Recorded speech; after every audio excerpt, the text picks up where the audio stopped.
Hello students, example 3 में हमें दिया है P Q is a chord of length 8 centimetre of a circle of radius 5 centimetre. The tangents at P and Q intersect at a point T, see figure 10.10, find the length T P. हमें बोला है कि P Q एक cord है जिसकी length 8 centimetre है। तो ये जो पी क्यू दिख रहा है आपको, ये वाला जो सेगमेंट है ये कॉर्ड है और इसकी लेंथ हमें दी है 8 सेंटीमीटर और इस सर्कल की जो रेडियस है 5 सेंटीमीटर है। मतलब ओ पी की जो वैल्यू है ये है 5 सेंटीमीटर, ठीक है। और इस कॉर्ड की जो टोटल लेंथ है ये हमारे पास में है, यहाँ पर ले लें, हम इस तरफ ले लेते हैं, ये है हमारे पास में 8 सेंटीमीटर इस कॉर्ड की length. The tangents at P and Q intersect at a point T. P पर और क्यू पर जो हमने टेंजेंट्स लिए हैं ये दोनों टेंजेंट्स हमारे टी पॉइंट पर इंटरसेक्ट कर रहे हैं और हमें फाइंड करना है लेंथ टी पी। मतलब हमें इस टेंजेंट की लेंथ को फाइंड करना है, ठीक है। तो इस क्वेश्चन में टी पी की लेंथ फाइंड करने के लिए हमें कंस्ट्रक्शन करना होगा, हमें ओ से टी को ज्वाइन करना होगा। मतलब हम क्या लिखते हैं, ज्वाइन ओ टी, ठीक है। पहली स्टेप क्या रहेगी इसकी, ज्वाइन ओ टी, ठीक। तो ज्वाइन कर लेते हैं इसको और ऐसा मान लेते हैं कि ये कॉर्ड को कहाँ इंटरसेक्ट कर रहा है, इस पॉइंट पर, और इस पॉइंट को हम नाम दे देते हैं आर, ठीक है। तो क्या लेट कर लेते हैं, let O T intersects P Q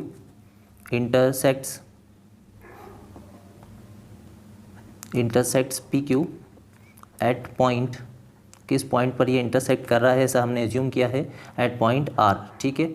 अब यहाँ पर आपको एक चीज़ समझना होगी कि ये जो ओ टी लाइन है ये हमारी एंगल पी टी क्यू को बाइसेक्ट करेगी। किस तरह से, हमने थ्योरम 10.2 में इन दोनों ट्राइंगल्स को कॉन्ग्रुएंट प्रूफ किया था। और किस तरह से कॉन्ग्रुएंट किया था, क्योंकि ओ पी और ओ क्यू हमारी इस सर्कल की रेडियाई है, ओ टी दोनों ट्राइंगल में कॉमन साइड है और ये वाला जो एंगल है ये भी 90 है और ये वाला भी 90 है, क्योंकि ये टेंजेंट है और ये रेडियस है और हमारा जो टेंजेंट होता है वो रेडियस के परपेंडिकुलर होता है, मतलब ये एंगल 90 हो जाएगा। इसी तरह से ये टेंजेंट है और ये रेडियस है तो ये वाला एंगल भी हमारा 90 हो जाएगा। तो एक एंगल तो हमें 90 का मिल गया, ओ टी साइड जो है कॉमन हो जाएगी और ओ पी और ओ क्यू इस सर्कल की रेडियाई है। इन 3 रीज़न से हम इन दोनों ट्राइंगल्स को कॉन्ग्रुएंट कर सकते हैं। फिर हम इसमें सी पी सी टी लगा करके इन टेंजेंट्स की लेंथ को इक्वल बता सकते हैं और सी पी सी टी का यूज़ करके हम एंगल 1 और एंगल 2 को भी इक्वल बता सकते हैं। अगर हमारे एंगल 1 और एंगल 2 बराबर है, इसका मतलब ये हुआ कि ओ टी ने इस एंगल पी टी क्यू को बाइसेक्ट किया है। तो आपको ये सब करने की कोई ज़रूरत नहीं, आप डायरेक्ट स्टेटमेंट लिखेंगे। आप लिखेंगे O T is the bisector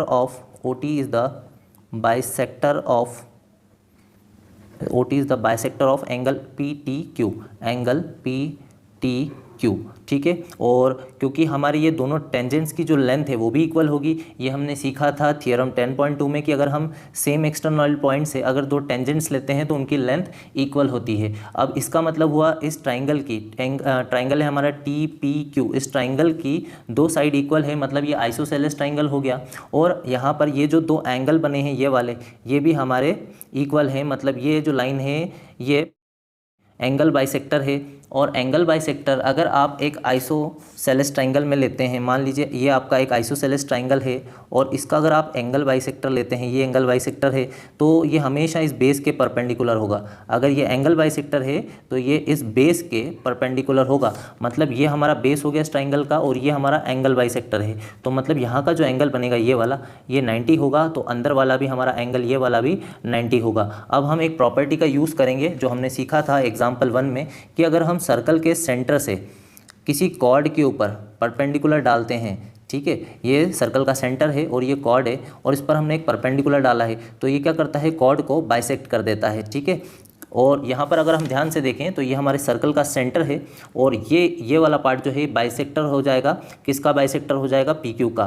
तो हम बोल सकते हैं कि ये जो लाइन है हमारी ओ टी, ये पी क्यू को बाइसेक्ट कर रही है, क्योंकि हमने जो परपेंडिकुलर डाला है वो सेंटर से डाला है और सेंटर से कॉर्ड पर डाला गया परपेंडिकुलर कॉर्ड को बाइसेक्ट कर देता है। तो मतलब हम क्या बोल सकते हैं कि जो ओ टी है हमारा, ये बाइसेक्टर है किसका, इस कॉर्ड पी क्यू का। तो यहाँ पर एक और चीज़ क्या लिख सकते हैं, and O T is perpendicular bisector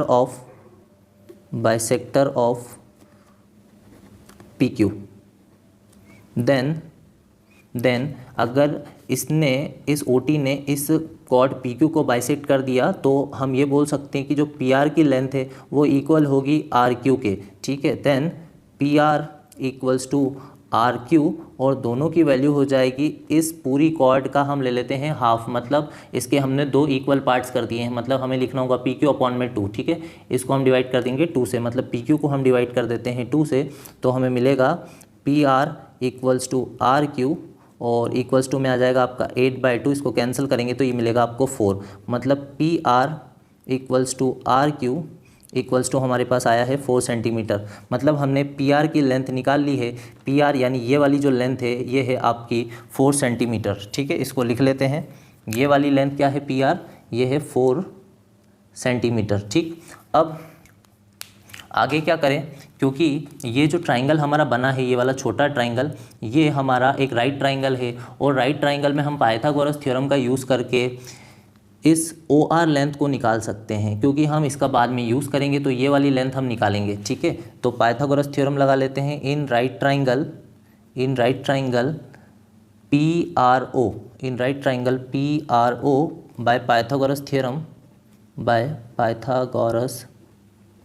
theorem क्या लिख सकते हैं, 90 यहाँ बन रहा है तो 90 के सामने वाली साइड, ये वाली साइड हमारी हाइपोटेनस होगी, मतलब OP हाइपोटेनस होगा, तो लिखेंगे OP का स्क्वायर इक्वल्स टू परपेंडिकुलर होगा आपका PR, तो यहाँ पर आप ले लेंगे PR का स्क्वायर प्लस बेस हो जाएगा आपका OR या RO, ठीक है। तो हम लिख सकते हैं RO का स्क्वायर और हमें RO फाइंड आउट करना है। OP की जो वैल्यू है, OP है इस सर्कल की रेडियस जो कि है 5, तो यहाँ पर रख देते हैं 5 का स्क्वायर इक्वल्स टू PR हमने अभी निकाला क्योंकि इस OT ने इस कॉर्ड को बाइसेक्ट किया था, तो ये वाला पार्ट भी 4 है और ये भी 4 है, तो हमें PR की वैल्यू पता है, PR की वैल्यू है 4 का स्क्वायर और यहाँ पर आ जाएगा आपका RO का स्क्वायर, 5 का स्क्वायर करते हैं तो ये आता है 25, 4 का स्क्वायर होता है 16 प्लस RO का स्क्वायर, 16 को इधर लाएंगे, ये प्लस का इधर आके माइनस, मतलब 25 माइनस 16 इक्वल्स टू में RO का स्क्वायर, ठीक है। अब यहाँ से RO स्क्वायर इक्वल्स टू 25 में से 16 तो ये बचेगा 9 और स्क्वायर हटेगा तो रूट आ जाएगा, RO इक्वल्स टू लिख सकते हैं √9 और RO की वैल्यू हमारे पास में आ जाएगी 3 सेंटीमीटर, ठीक है। तो हमने RO मतलब ये वाली जो लेंथ है ये निकाल ली है, ये लेंथ है हमारे पास में 3 सेंटीमीटर, ठीक है। अब हम क्या करेंगे, हम इस ट्राइंगल को यानी TPR को और एक ट्राइंगल लेंगे हम OPR, ये वाला एक छोटा ट्राइंगल और एक बड़ा ट्राइंगल, ये दोनों ट्राइंगल, इनको हम सिमिलर प्रूफ करेंगे। तो किस तरह से प्रूफ करेंगे, हम क्या जानते हैं कि यहाँ पर हमारा जो OP है और जो TP है ये एक दूसरे के परपेंडिकुलर है, क्योंकि OP तो रेडियस है और जो TP है ये टेंजेंट है, तो हम जानते हैं कि जो टेंजेंट होता है वो रेडियस के परपेंडिकुलर होता है, मतलब ये टोटल एंगल जो बन रहा होगा आपका ये वाला एंगल, ये 90 डिग्री का बन रहा होगा। कौन सा एंगल, एंगल OPT, ये एंगल हमारा 90 डिग्री है। अब ये जो एंगल, ये पूरा जो एंगल है ये 2 एंगल से मिलके बन रहा है। कौन कौन से 2 एंगल, एक तो ये छोटा एंगल और एक ये वाला एंगल है ना, इसमें 2 एंगल आएंगे, ठीक है। आप देख पा रहे होंगे कि छोटा एंगल और एक ये वाला एंगल, इन दोनों एंगल का सम किसके बराबर होगा, 90 के, क्योंकि टोटल एंगल तो 90 है। तो हम इन दोनों एंगल्स का सम ले लेते हैं। कौन कौन से 2 एंगल, एंगल OPR, ठीक है। मैं यहाँ पर शो कर देता हूँ आपको कि कुछ इस तरह से बात चल रही है। ये आपका टोटल जो एंगल बन रहा है, ये वाला पॉइंट तो आपका T है, ये वाला पॉइंट आपका O है, यहाँ पर है P और ये आ रही है आपकी स्ट्रेट लाइन, ठीक। और हम बात कर रहे हैं इस एंगल की और इस एंगल की, इन दोनों का जो सम है, ठीक है। और ये रहेगा आपका R पॉइंट। तो कौन कौन से 2 एंगल, एंगल OPR और एक एंगल TPR, इन दोनों का सम होगा 90। तो हम यहाँ पर लिख सकते हैं एंगल पहले ये वाला ले लेते हैं OPR, यानी OPR ये वाला एंगल हम ले लेते हैं, एंगल OPR प्लस एंगल इधर से लेंगे अब TPR, मतलब ये वाला, इनका जो सम है ये हमारा 90 डिग्री के बराबर है। इसको दे देते हैं इक्वेशन नंबर फर्स्ट। अब हम क्या करने वाले हैं, हमें पता है ये वाला एंगल हमारा 90 है और ये वाला एंगल हमें नहीं पता है, तो हम क्या करने वाले हैं, इस ट्राइंगल PRT में एंगल सम प्रॉपर्टी लगा रहे हैं। In triangle PRT bye angle sum property, तीनों एंगल्स का सम होता है 180। तो कौन कौन से 3 एंगल लेंगे, देखना ध्यान से। पहला एंगल हम लेंगे P और इसको लिखेंगे कैसे, TPR। तो यहाँ पर लेंगे एंगल TPR प्लस दूसरा एंगल ले लेते हैं PRT, मतलब ये वाला जो कि 90 है, एंगल PRT और प्लस में ले लेते हैं PTR, मतलब हम टी एंगल ले रहे हैं तो एंगल PTR, और तीनों का सम होगा 180 डिग्री। ठीक है, अब हमें पता है कि PRT की जो वैल्यू है PRT, ये वाला जो एंगल बन रहा है ये वाला, ये हमारा 90 है, तो यहाँ पर 90 रख दें तो TPR plus 90 plus angle PTR equals to 180, और ये 90 उधर जाके माइनस हो जाएगा तो हमें मिलेगा TPR प्लस PTR, और मैं थोड़ा सा डायरेक्ट करूँगा, 90 उधर जाके माइनस होगा, 180 में से 90 जाएगा तो आपके पास बचेगा 90 डिग्री। तो ये हमारी सेकंड इक्वेशन बन गई। अब इन दोनों इक्वेशन को अगर हम ध्यान से देखें तो इनके राइट साइड में हमें मिल रहा है 90 डिग्री। अगर इनका राइट साइड इक्वल है तो इनका लेफ्ट साइड भी इक्वेट हम कर सकते हैं। तो यहाँ पर लिखेंगे from equation first and second.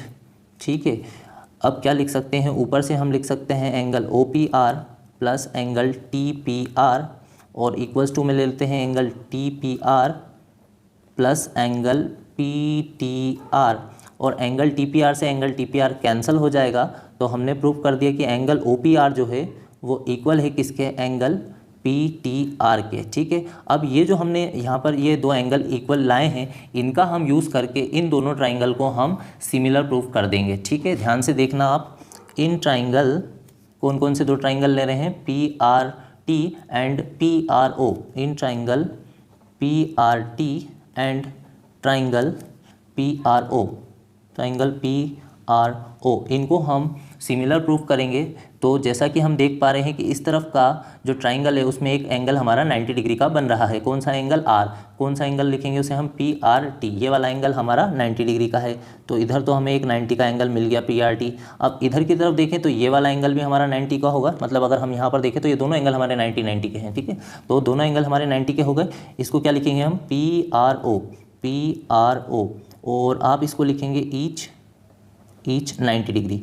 अब हमने ऊपर क्या प्रूफ किया है कि बड़े वाले ट्राइंगल का एंगल PTR, मतलब ये वाला एंगल। ठीक है, ये बड़े ट्राइंगल का इस तरफ वाले, ये वाला एंगल जो है एंगल PTR, ये इक्वल आया है एंगल OPR के, एंगल OPR जो कि छोटे ट्राइंगल में बन रहा है। कहाँ पर बन रहा है, एंगल OPR, मतलब ये वाला हमारे बड़े ट्राइंगल का ये वाला एंगल और छोटे का ये वाला एंगल दोनों इक्वल है। तो लिख सकते हैं प्रूव्ड अबव। क्या लिखेंगे यहाँ पे, प्रूव्ड अबव, ये हमने ऑलरेडी प्रूव कर रखा है।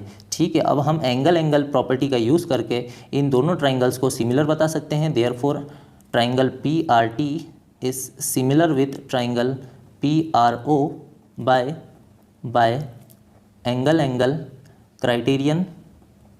ठीक है, अब अगर हमारे ट्राइंगल्स सिमिलर हो गए तो हम उनकी साइड्स का रेशो ले सकते हैं। तो ध्यान से देखें कि यहाँ पर हमारा एंगल 90 बन रहा है और 90 के सामने वाली साइड यानी अपोजिट साइड हमारी है PT या TP, हम लिख लें इसको।